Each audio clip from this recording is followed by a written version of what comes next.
میری وہ فلم جس کا میں ذکر کر رہا ہوں 96 آورز، وہ بھی اسی بارے میں ہے. کہنے کا مطلب یہ ہے کہ جو بھی آئے ایسے لوگ ہوں جو زمین کا درد رکھتے ہوں، جن میں یہ حرص نہ ہو کہ جی ہم نے اپنی دکانیں یا اپنے مکان یا اپنے محلات مضبوط سے مضبوط تر کرنے ہیں، بلکہ یہ سوچیں کہ ملک کو مضبوط کرنا ہے، ملک کی جو ایک ڈگنیٹی ہے اس کو ابھارنا ہے پوری دنیا میں. اب جیسے یو اے ای سے لوگ نکالے جا رہے ہیں، میرا تو یہ جی چاہتا ہے کہ سارے پاکستانی ایک ہی دن خود واپس آ جائیں وہاں سے، تاکہ وہ اپنی عزت نفس جو ہے بحیثیت قوم برقرار رکھیں. اور پاکستان خدا کے فضل سے اتنا ریسورسفل ہے کہ وہ اپنے گرد و پیش کے بہت سارے ممالک کو فیڈ کر سکتا ہے، فیسیلیٹیٹ کر سکتا ہے. شرط یہ ہے کہ ڈیسیجن میکرز وہ ہوں کہ جن کے دلوں میں وطن کا درد ہو، جن میں اسپرٹ آف اونرشپ ہو.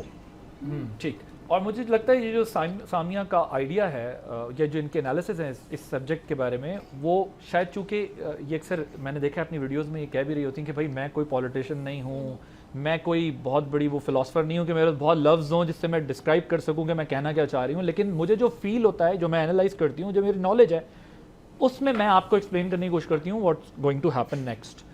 تو یہ جس آئیڈیا کی بات کرتی ہیں، مجھے ایسا لگتا ہے کہ ان کے ذہن میں یہی آئیڈیا ہے کہ شاید ایک ایسا گورننس کا سسٹم آئے گا کہ جس وہ ہوگا کائنڈ آف پریزیڈینشیل ہی، لیکن اس میں پروفیشنلز کو لے لیا جائے گا تاکہ ہر فیلڈ کا ایکسپرٹ اپنی منسٹریز کو چلا رہا ہو یا پروفیشنل ہو، اس کو پتہ ہو. مثال کے طور پہ اگر کوئی آئی ٹی کا منسٹر ہے تو اس کو پتہ ہو آئی ٹی انڈسٹری کیا ہے، بجائے اس کے کہ کسی ایسے بندے کو دے دی جائے جو کہے کہ بھائی یہ مجھے کیوں دے دی ہے، یہ مجھ سے واپس لے لے. سو ہر فیلڈ کا ایکسپرٹ ہو، جس طرح ایگزیکٹو کاؤنسلز اور وہ بنتی ہیں.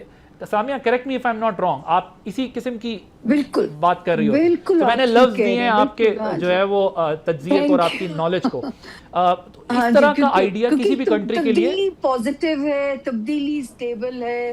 پاکستان پرواز کے ٹریک پہ اللہ کے فضل سے چڑھ جانا ہے. اور جب ملک میں انویسٹمنٹ آئے گی، انویسٹر آئے گا، تو کیسے عام بندے کو روزگار نہیں ملے گا. تو ہمارا جو اکنامک کرائسس ہے وہ اس اگست سے کم ہونا شروع ہو جائے گا انشاءاللہ. ابھی جو شاہ صاحب نے اور آپ نے بات کی ہے، میں آپ کو بتاؤں بینگ جرنلسٹ کہ billions of dollars are required to make your image this way, the way we have made in last few months.